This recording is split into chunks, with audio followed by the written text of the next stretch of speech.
And welcome everyone to this week's episode of Craze's Corner. Just me today, Zach, Pro Football Craze here. I'm going to be doing a Craze's Followers League mock draft. So I'm going to be going through practicing for my Followers League. I'm going to be doing a draft on Sleeper. You'll be able to follow along, look at the players I'm thinking about drafting. I'm going to be drafting from the 10 slot. So it should be a good draft for you guys. You guys can see my draft strategy as I go along. I'm going to be using my draft cheat sheet with my tiered rankings, and then I'm going to be going through. This league has no defenses, no kickers, so it's going to be a great league. It's going to be able to show you kind of how I value each position. It's a 3-flex league because there is no defenses or kickers, so we're starting everything, and you don't have to worry about that. So it'll be good. Let me get this started here. Start the draft. We'll go through. It's going to start here. 24 hours per pick because we're doing a slow draft. So not exactly, the settings. Hopefully these computers take a little bit quicker. Starts with Chase, Bijan. I'm a little lower on Barkley than most. Jefferson, Henry, Gibbs, CeeDee Lamb, Genty going super high. Puka Nacua. Here I'm going upside pick. I love, Amon-Ra St. Brown, Neighbors. Devon Achane has some upside. Nico Collins is my wide receiver 4, so I'd love to get him back on the turn. But upside for me, Christian McCaffrey, I think he could be the wide receiver 1. Then you get Amon-Ra, Achane, Neighbors, Collins off the board. So looking for me here, bring this up a little bit more. Brian Thomas Jr., great. Questions in Jacksonville. What exactly is going to happen? Brock Bowers, tight end 1. He would be a good addition as a onesie position. Drake London is the wide receiver 1. For Michael Penix here in this offense. Darnell Mooney's hurt, so he should see a lot of volume. A.J. Brown with the Eagles dealing with a little bit of a hamstring thing right now. Josh Jacobs with the Packers and Jonathan Taylor. So looking at my big board, who do I have as the highest available right now? We're looking at guys, in this area. I have Kyren actually as my highest rated player, Kyren or Chase Brown, both of them sitting here, probably not going to make it back to me. So in this instance, I think Kyren is going to be the position I'm going to go with. I think that he's solid. Even with Matthew Stafford injury concerns, I still think Kyren is going to be that go-to guy. And when you're near a turn, you're looking at draft strategy, you kind of have to be able to say, okay, especially when you know your league, what's kind of going to happen. Kyren Williams is not coming back to me at this pick. So it'll be, a kind of a reach in a sense in ADP, but I had him as my highest ranked player, and he was not going to make it back to me. Looking here, James Cook just got his contract extension, but I have already started out 3 running backs, so it would definitely hurt my wide receivers to go in that direction and not take a wide receiver. But looking at the wide receiver position, you're looking at Marvin Harrison Jr., Mike Evans, Terry McLaurin. All of those guys have questions. Harrison could be the wide receiver 1 for Kyler Murray. He's an upside pick for sure. O'Murray and Hampton is a great value here with Najee Harris probably not going to be there to start the season. It is a 3-flex league, so I think I am okay taking Hampton here, coming back around on the turn and grabbing my wide receiver 1. Evans, McLaurin, and Harrison went, but again, I was not super high on any of those guys. Looking at best available here, Devontae Adams. If I didn't have Kyren, I would probably go in that direction. Rashee Rice, definitely not going to be my pick here. So we're looking between DJ Moore, DK Metcalf, Courtland Sutton. I do like what DK Metcalf has going in Pittsburgh. He's the wide receiver 1 for Aaron Rodgers, and that has historically been a great value. They really don't have anyone else around there. So this will be a good pick. He is a wide receiver 1 in the NFL, and I think he has a chance to be a top 12 wide receiver. And when you're looking at teams here, it is kind of hard because I have 3 running backs already, but I definitely needed to get some wide receiver help. Okay, we're back on the clock. The quarterbacks have started to go off. Looking at quarterback value, it's not there anymore, so we're probably not going to go with quarterback yet. Looking at tight ends as well, the top 3 are gone, so we're probably not taking a tight end for a while again, so I can now go either fill my wide receiver spot or I can go and continue to build my depth at running back. Let's look at the running backs available. Montgomery, running back 2, not exactly what I'm looking to add to my starting lineup. Aaron Jones has that receiving upside. DeAndre Swift, I do really like. Again, he's a little bit lower on ADP, so a better chance he comes back to me. Wide receivers, Xavier Worthy will be the wide receiver 1 while Rashee Rice is out, but when he comes back, Jameson Williams, I like a lot this year. He is my highest wide receiver that I have left available, so he is going to be my selection. I do like McMillan. I think he brings upside to the Lions offense. I think he's going to be a great addition, and he was the wide receiver 19 last year. This year, he should be more involved in the offense, so I really like that as well. I told you guys I like DeAndre Swift. He would have probably been my pick had he still been on the board.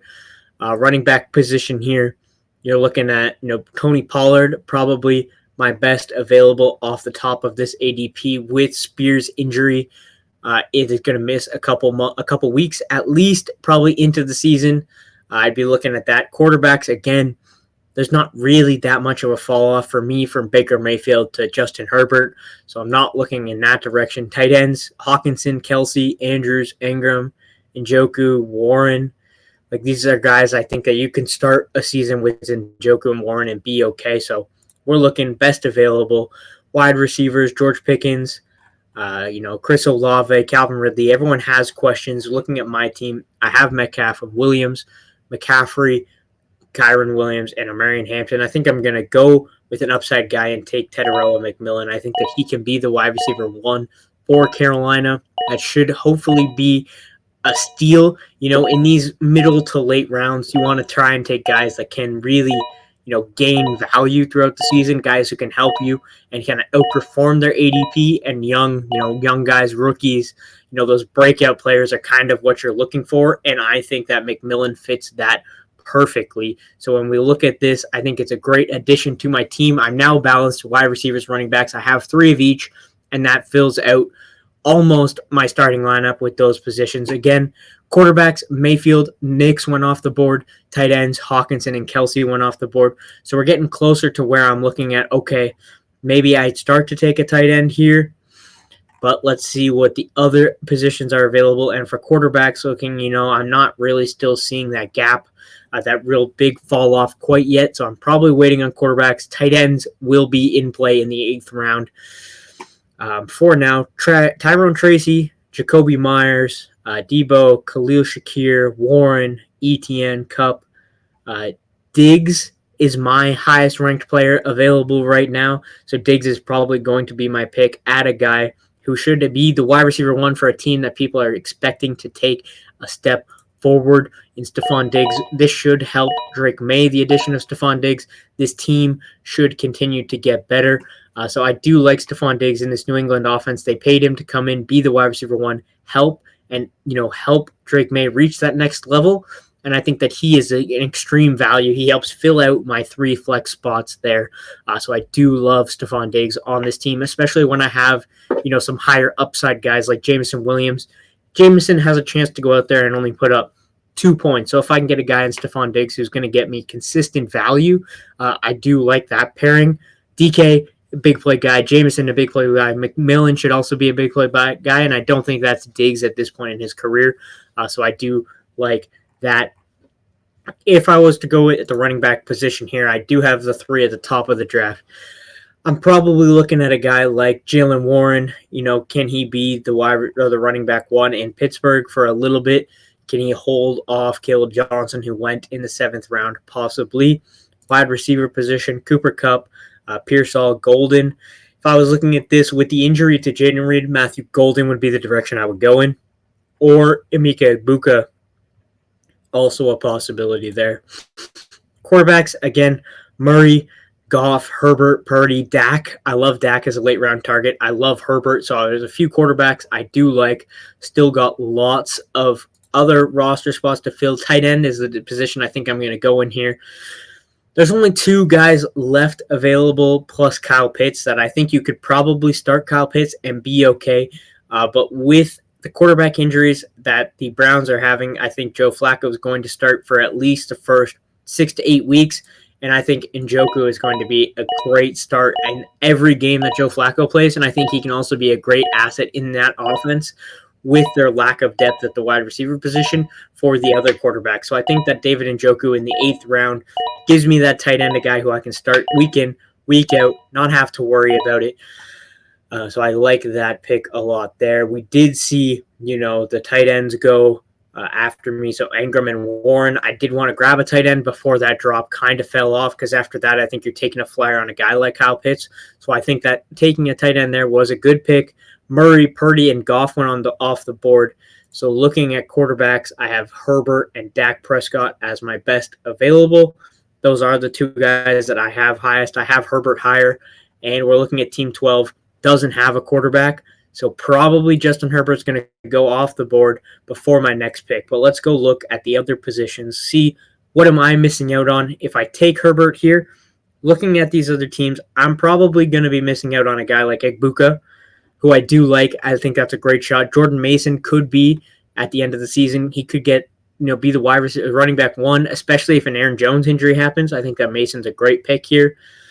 We're looking at guys like Michael Pittman, Darnell Mooney. J.K. Dobbins is an interesting name. I think he'll definitely start the season strong, but he could fade off.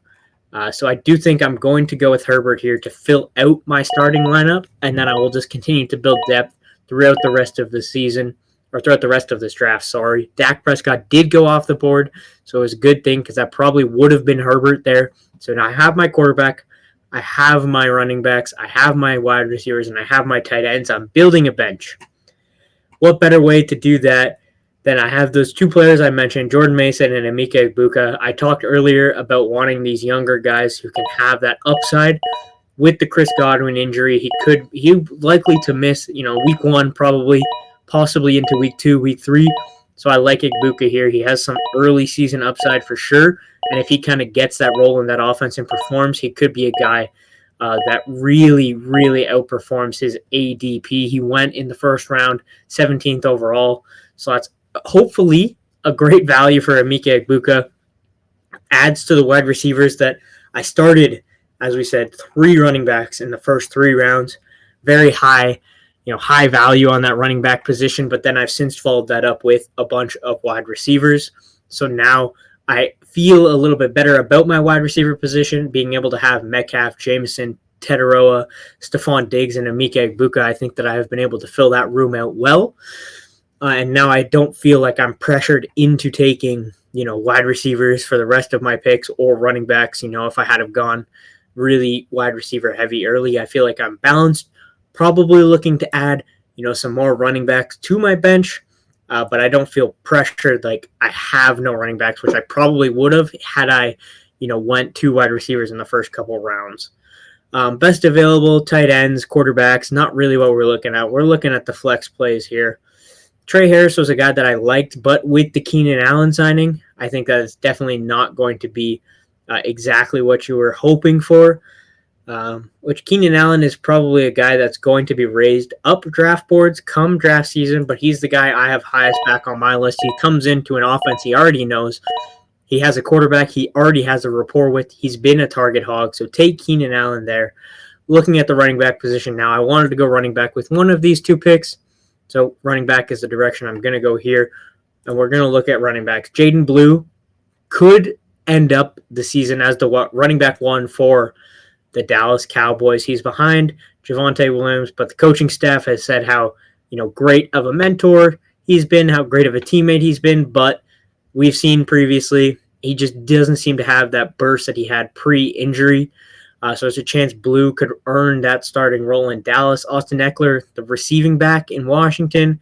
Dowdle, the backup. Ray Davis, the backup.